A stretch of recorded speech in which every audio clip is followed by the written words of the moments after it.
It's Keeping It Crystal Clear, powered by Krystal Klear Productions.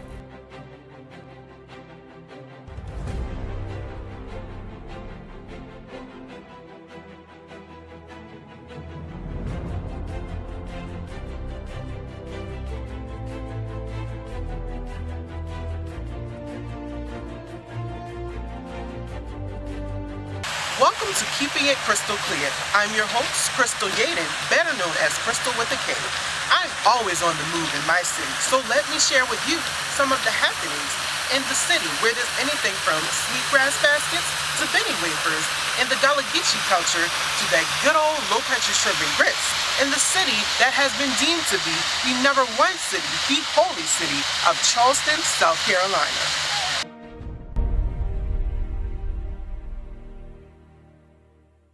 Welcome to a special Keeping It Crystal Clear segment of All Eyes on You. Today I'm here with someone who's a fitness enthusiast, wellness coach, and an author. Basically, she can whip us into shape, and her name is Dr. Natasha Lecque. Natasha, how are you doing today? I'm doing great. How are you? Awesome. Awesome. Awesome. So you are the owner of Sports Performance and Wellness. Yes. Elaborate. Tell me in a nutshell, what do you do? So, in a nutshell, I do personal training, small group training, which is under the personal training umbrella, nutritional planning, exercise for a special population, also known as rehab fitness. Um, I do a whole gamut of things. If it falls under fitness, I typically do it. I also do classes on fitness, corporate training. I do a little bit of everything. All right. So as far as those services that you do offer, personal training, there's a nutrition program, exercise plan, and a grocery shopping trip. That all includes, I guess it's all inclusive for the personal training. Mhm. Tell us more about how that works. So anybody that signs up for my personal training packet, regardless if you're a one-on-one client or you're in a small group, which is 2 to 5 people, you get a nutritional plan. And it varies from a generic nutritional plan that works, all the way up to an individualized nutritional plan strictly based on your fitness goals. And you talked about the grocery shopping trip. Now that has been optional since I moved back home from Greenville, because a lot of people here, they feel like they can go grocery shopping on their own. So I typically also provide grocery shopping lists, so they kind of know what to go in the grocery store to get. So Okay, that's a good thing because some people, oh my gosh, some people go in the grocery store without a list. That kind of bothers me, y'all. I need people to have a list and be prepared because that's how you stay in there all day. Anyway, that plan also includes fit. What exactly is fit? So fit is my focused intense training. A lot of ladies that come to me, including men. Matter of fact, quick story. I had a guy who just joined my program. He's like, "Can I look like Terry Crews? You gonna make me look like Terry Crews?" And I was like, "Sure. You got to get going though." Wow. So a lot of people come to me with these goals.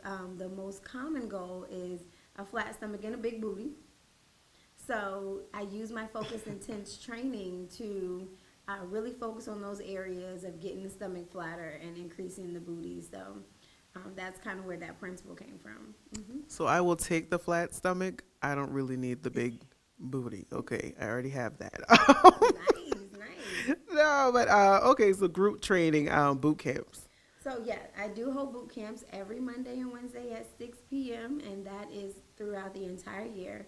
I rarely cancel that unless it's a natural disaster, a tropical storm, something coming through, or it was a holiday.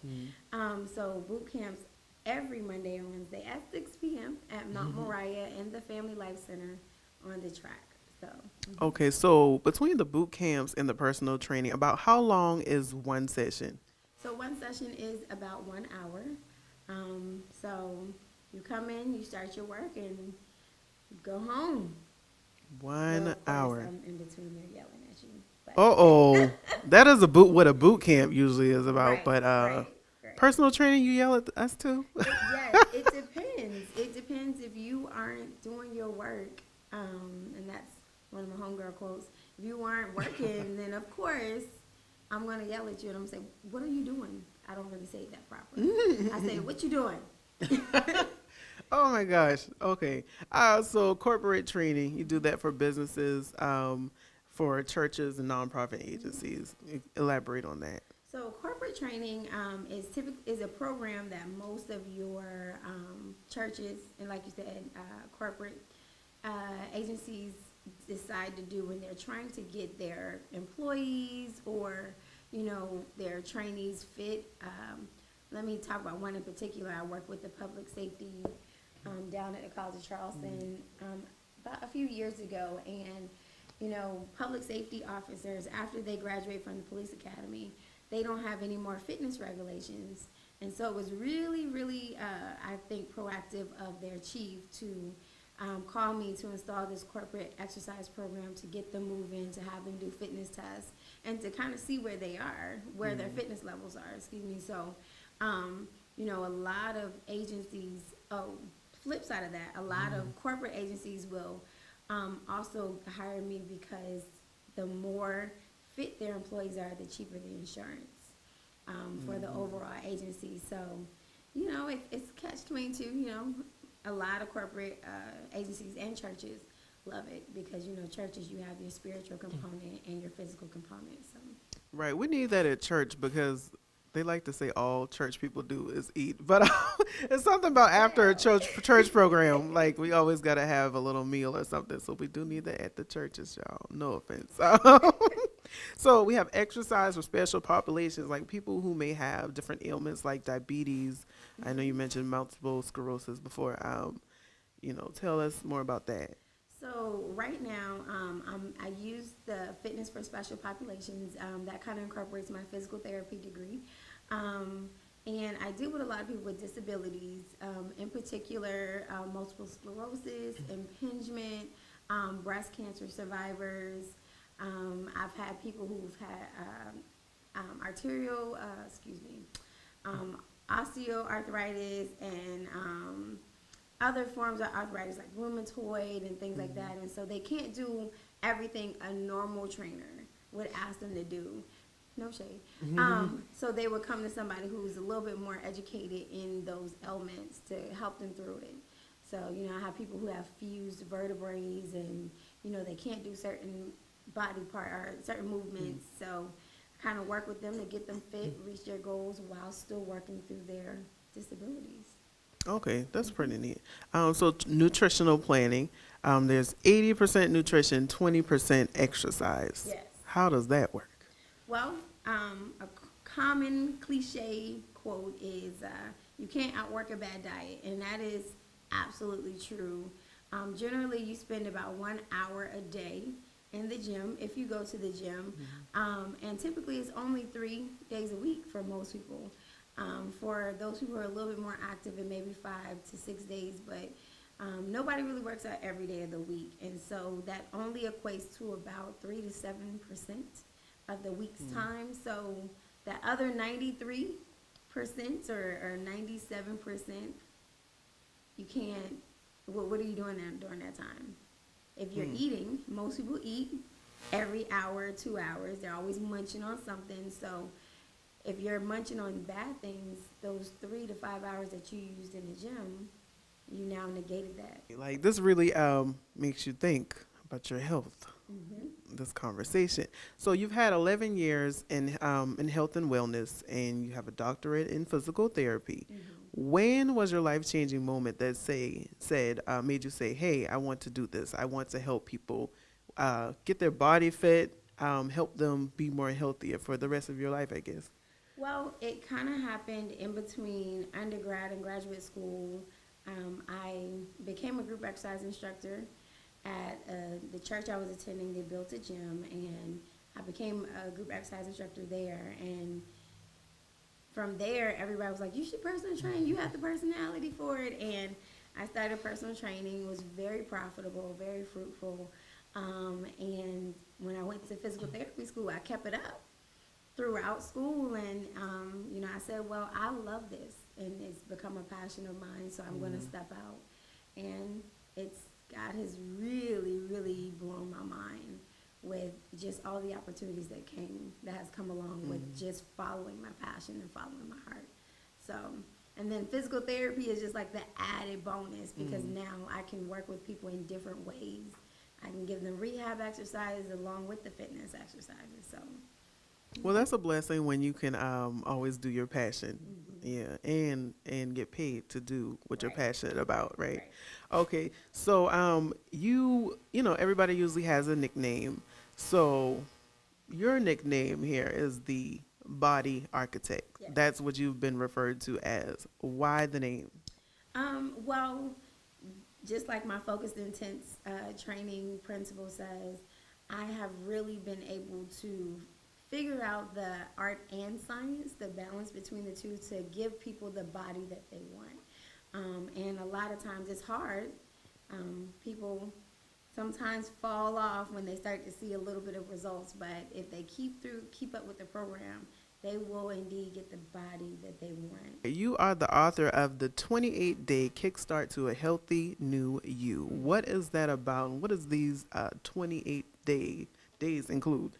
So the 28-day kickstart to a healthy new you is my book, and it is filled with 28 days of meal plans and exercise plans, and it also starts with a brief synopsis at the beginning. I think it's like the first 10 to 20 pages of just kind of introducing people to exercise. I think one of the things God has blessed me with is people that come to me are people who have never stepped foot in the gym, people who are just brand new to this whole idea of fitness.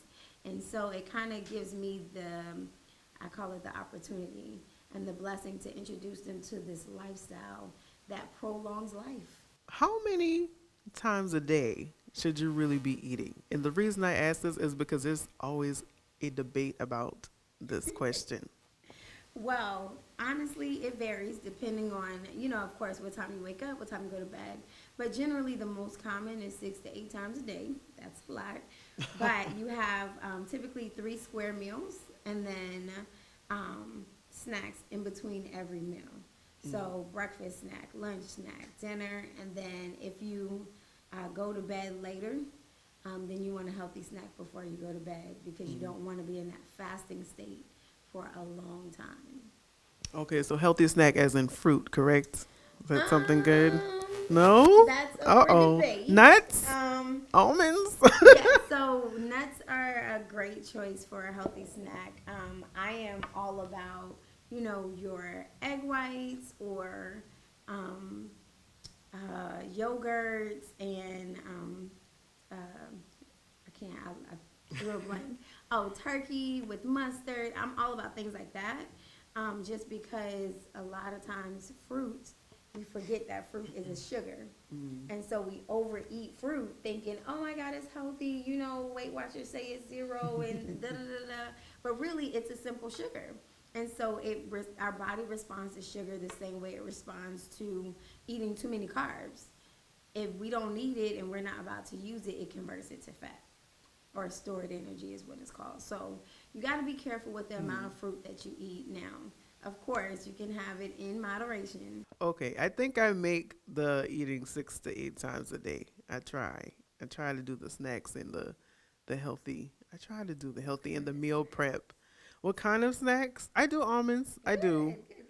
Okay, I'm not there at the raw almonds yet, but I do lightly sea salted. Is that okay? It is. It is as long as you are drinking enough water to flush out all of that salt. I drink that all day long. I promise you. They actually call me the queen of water. Nice. Nice. That Yeah. is nice. So what would you say a typical meal plan would look like for a day? So I would start breakfast with a cup or half a cup to a cup of oatmeal, sweetened with agave nectar, cinnamon, and Splenda. If you are okay with Splenda, if not, leave it up. Grapefruit, half of a grapefruit, diced, of course, and that is going to help any type of your citric acids help start to fight fat. So that's a secret. That and then 3 to 4 egg whites.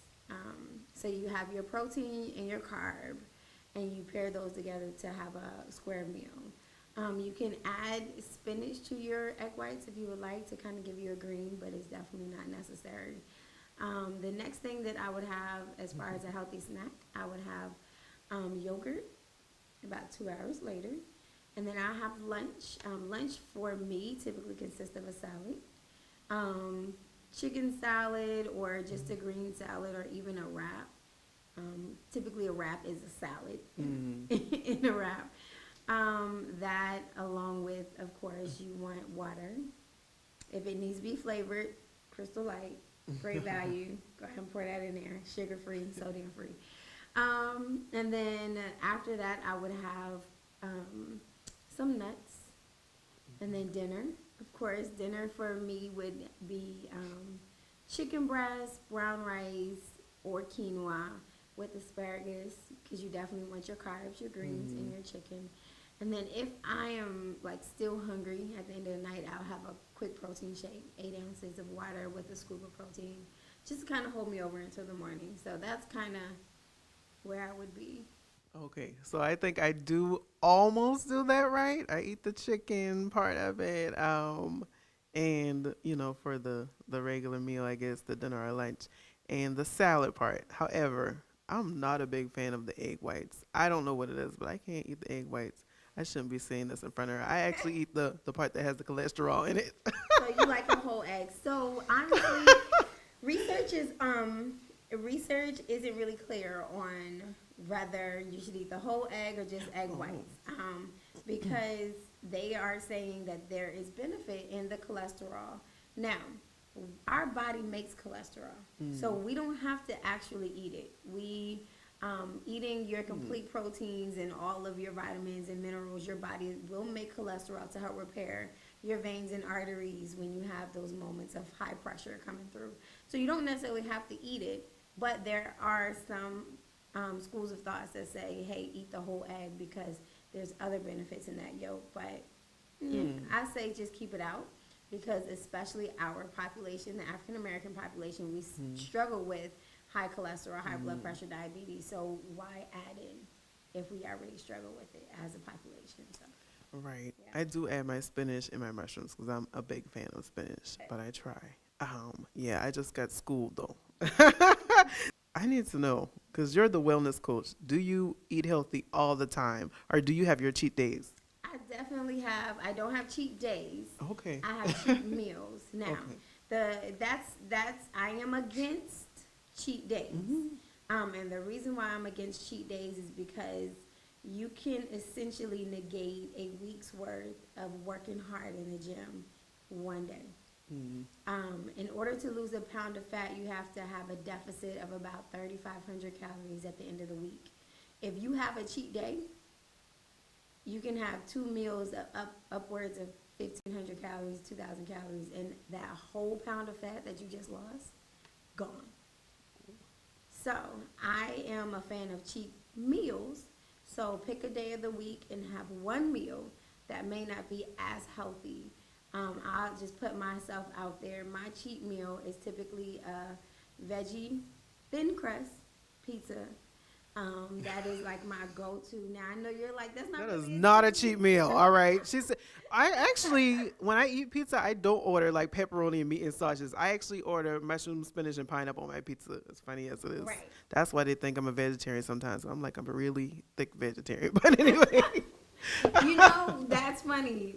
My fiance and I always say, there are some overweight vegan and vegetarian people out there, so you can't be all healthy. So, it's still portion control. It's still what you eat and how you eat it. So, yeah, thin crust pizza. I am a thin crust pizza junkie. I love thin crust pizza. I can have it kind of every day. But I'll take the meat off if I'm getting a pizza with friends or my fiance, or I'll just get it with the veggies on the banana peppers, green peppers, mushrooms, like you say, spinach, things like that. But yeah, that's kind of my go-to when I'm like, I want something good. I want a good meal, feel-good meal is what I call it, and that's what I go to. So Okay, yes. I think it's the cheese is the feel-good part of it usually. Well, However, you might not do that. I don't know. Well, I do. I love cheese. I'm Okay. ethnic, so cheese is my thing. However, the biggest problem with pizza is the bread. All right, so you have a fit line, workout line, Dr. Lecque's fitness gear. You have a Get Fit with Dr. Lecque t-shirt sold in all sizes. What else do you have here? Here I have my waist snatcher. It is actually on pre-sale starting today. It is pretty much a sweatband for the abdominal area, and it just helps increase the temperature in your abdominal area when you're working out, so that you essentially burn more fat in that area in particular. These sweatbands have become, or my waist snatcher, excuse me, have become super popular, and I actually have experienced much success wearing it. And so now I have my own line selling it. And the difference, I know people are going to ask, well, what's the difference between yours and everybody else's? My fabric is actually it has an absorption quality. So instead of, people's sweat falling all over the place or dripping in areas we don't want to talk about on camera, this will actually absorb it. And it's machine washable. And you wash it and you just lay it flat and it comes out brand new. So that's one quality that I made sure, because I have a lot of women in particular who they want to get fit, they want to stay pretty, and they don't want to feel their sweat. We're still women, and there are some who are a little bit classier than others. And so here's your perfect sweatband for those type of women. So, And it's funny because I'm like, I try to work out, but I don't like to sweat. That's the funny part. And they laugh at me in the gym at work because I do keep my jewelry on and my pearls and all this stuff while I'm working out. it's so And my funny. flower. Funny you say that. I tell my fiance all the time, I am the person, I'll go ahead and put myself out there. I actually have a blog coming out soon, talks about wearing makeup to the gym. I'm the person that I will put on eyeliner and mascara to go to the gym, because when you feel sexy, you work out harder. So if you look good, feel good, you do good. And so since you said you wear your pearls, your flower, and your jewelry at the gym, because you feel you look good, you tend to work harder, and you actually do the exercise correctly. Now, I won't wear the makeup because I do feel like I'll sweat the makeup off. But I wear the other things. What advice would you give to someone who's trying to start their fitness journey into being fit, into getting in shape, into trying to eat healthy? A lot of people are against this, but I say one step at a time. I have so many people who try to take out the sugars, the sodas, the whites, everything all at one time, and I'm like, hey, pump your brakes. Let's start with soda. If you love soda, you drink it all day, let's start with one soda a day. Once you master that, then we'll take out the sweets. So baby steps. Don't try to take it all out at one time, because that is a recipe for failure. And that's why a lot of people start and stop, because they try to do too much at one time. When I started this fitness journey, now granted, I played sports throughout my whole entire life, but when I got to a point where I wanted to see a difference in my body, it was a little bit at a time. It was, well, maybe I'm not going to have meat every week. Maybe I'll stop doing meat one week and eat it another week. Maybe this week I may not eat carbs, or I'm very low carbs. So it's a little bit at a time. Don't try to do everything all at one time. So Good advice. Thank you for joining us today, Tasha. thank you for the opportunity. Sure. And thank you for watching. Remember, you never know who is watching, because one day all eyes might just be on you. What time is it? It's workout time. Basically, we're going to do a small workout here. So tell us more about what we're about to do. So what we're going to do is we're actually going to do 4 basic exercises, kind of your, fundamental exercises. We're going to do the 4 exercises. I'm going to correct them if they're incorrect. A lot of times these basic exercises, if they do it wrong, they often hurt themselves, or you can't progress to the next level until you have perfected the basic movement. So we'll go over those 4. Just to name them, we're going to do the lunge, the squat, the push-up, and the sit-up. Very basic, but we need to make sure we do the basics right. Pray for me, y'all. Pray for me, okay? All right. I'm ready. All right, so we're going to start with the lunge. So we're going to have Krystal step out. Good. Yep. And I have her bend the back knee. This is actually perfect. As you can tell here, hold it for me. She has 90 degrees here in the front. And then if you look over here in the back, you probably can't really see, but from my angle, she also has 90 degrees in the back. Now, stay right there. When you step out to do a lunge, the focus is the back leg. So step back, step up, and step back. Good. So now she's going to step out. Again, step back a little bit more. Okay. But now she's going to step out into the lunge. So step out. Am I going to do the left leg? You want me to Yeah, you can switch legs. Okay. Step out, and then she's just going to drop that back knee. So as you can tell, the focus is the back leg. And that's why lunges are often categorized in the glute category, because we're focusing on that back, that hump back there. And we're also focusing on the quad here. So the lunge kind of hits all of the leg muscles, but it's also one of my favorite, the glute exercise as well. So now we're gonna go over the squat. This is my favorite. So let's see her squat. I told her just to go ahead and squat, and we'll figure out where it is. All right, so she is actually pretty good. One of the secrets I tell my girls is to lift your toes in your shoes. And as you can tell, she kind of rolls backwards, and that's exactly what you want. You want the force to be in the glute area. So lift your toes in your shoes. As you can tell, her knees are kind of right at her toes, but not over her toe. You definitely don't want your knees over your toe, because then that can cause knee pain and knee injury. Her back is flat. You always want a flat back. You don't want to scoop back, do a scoop back. So I'll show you. You don't want this where you're bending over, because that's going to put a lot of pressure on your lower back. So you want a flat back here. And the stronger she gets, the lower she'll be able to drop those hips.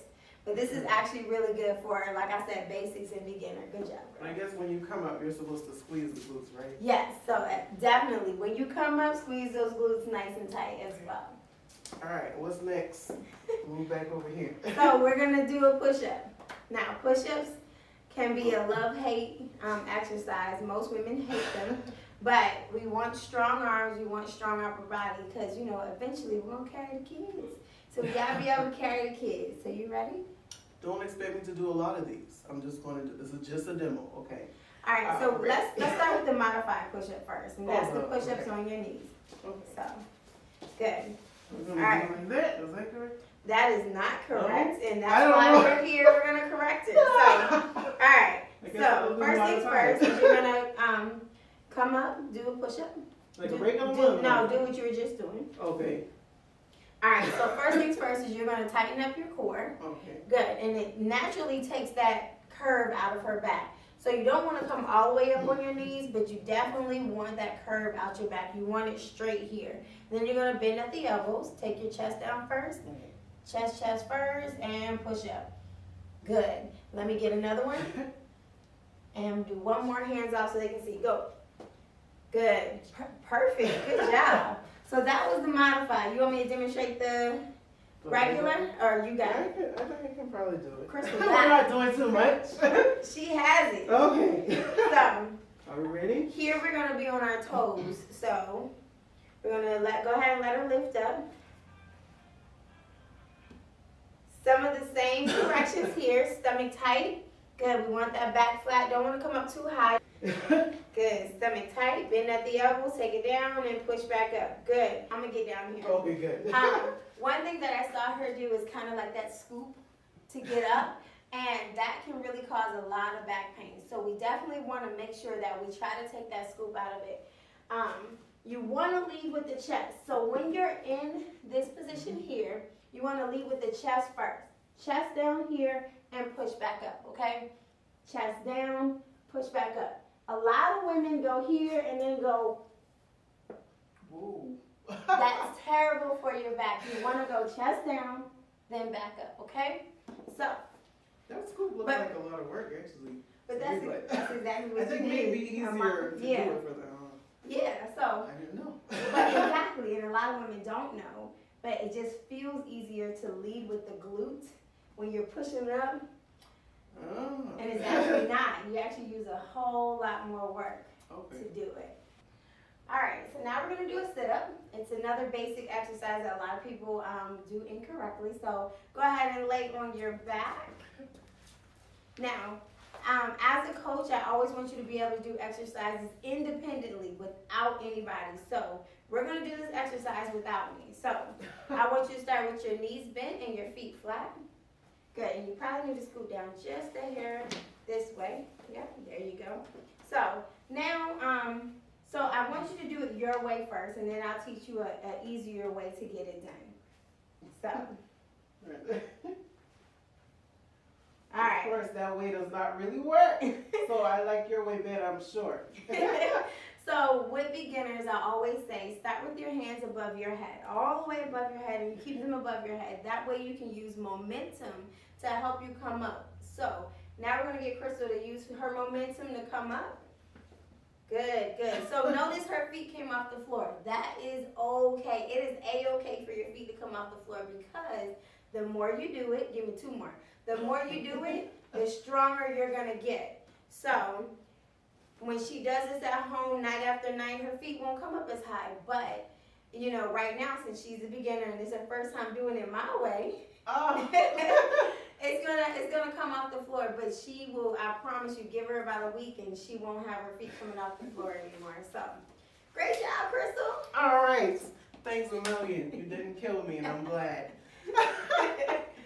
You can stay connected to Dr. Natasha Lecque on Facebook, Twitter, and Instagram using the handle at Dr. Lecque. Her website is www.natashalecque.com.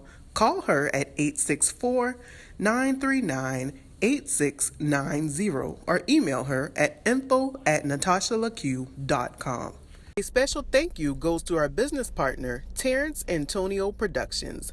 For more information about Terrence Antonio Productions, visit tapcharleston.com, call 843-718-3585, or email them at info@terrenceantonio.com. Do you want to sponsor Keeping It Krystal Klear?